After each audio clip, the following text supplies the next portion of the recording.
Hi, this is Kevin Costello from TrySwimCoach.com, And this is Chris Jansen from TriathleteMind.com.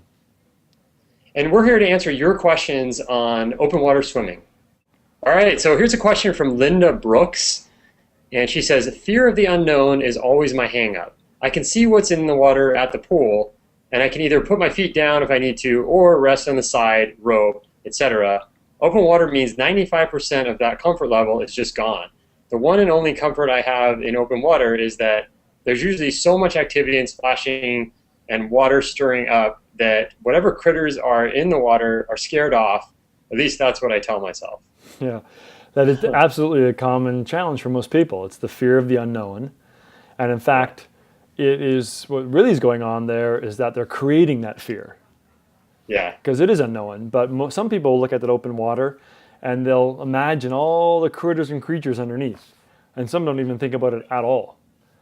And really that comes down to a choice. Now it's easier said than done sometimes, isn't it?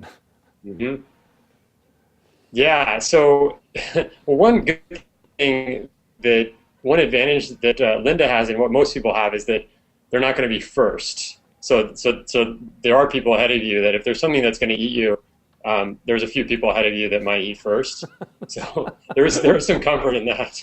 I'm not sure if that's totally reassuring to someone who's afraid of that. But Right. it's interesting what she says is that the open water means 95% of the comfort level is gone.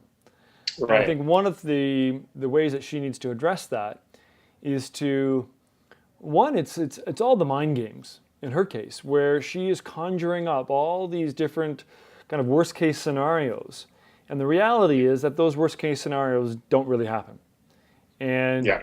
if she can, maybe she needs some more factual evidence that she knows that in the open water that she's going to be in, there isn't going to be, some nasty fish or some nasty snakes or whatever it might be. But I just get some facts about what is actually in that water. Sometimes that can be enough, but a lot of time it's driven by more the visions that we create in our own mind. And what she really needs to do is start to turn her attention to things that are Yeah. really going Because to if you matter. look at people, yeah, if you look at people aren't generally afraid of the bike, right? I mean, most people just go out for a bike ride like it's nothing. Yeah. But yet there's so many dangers out there, especially if you live anywhere near a city. Your chances of getting injured on a bike are just way higher than in the open water, in any open water. Yeah, So you absolutely. look at just the hardcore logic and facts. Yeah, there's nothing to support that kind of fear that goes into it. But I get it because sometimes you get in the water, especially in the ocean, you can't see much below you. So there's just that fear of the unknown, like what's going Mhm. on down below me that I can't see. Yeah, so part of it is going to be get clear on the facts, but then secondly is to start to turn your attention, Linda, towards the things that are really going to empower you and really affect your performance. Things like your technique, your breathing. Your mind can only focus on one thing at a time, so you need to start learn to bring your attention to those things more readily, and soon that kind of balance will shift, where you're no longer you're focusing on your fears, but you're focusing on what you need to do to move through that water quickly.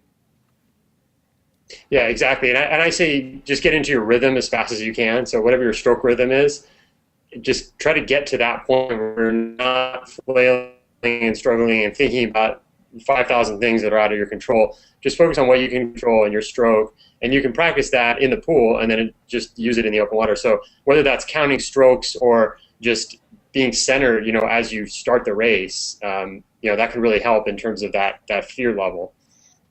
Yeah, And absolutely. then yeah, and then just one thing to add, she said she only finds comfort when that she can put her foot down on the bottom of the pool, and not so much in the open water. There's some tricks to that too, like you can do backstroke. If you're in the open water, you're dying for air. You can just flip onto your back. There's nothing wrong with that, and then or breaststroke, whatever might help you. There's nothing to usually grab onto, but those things kind of help you to get back to okay, here's getting my air in my lungs, which is the most important thing, and then you can get back to your freestyle.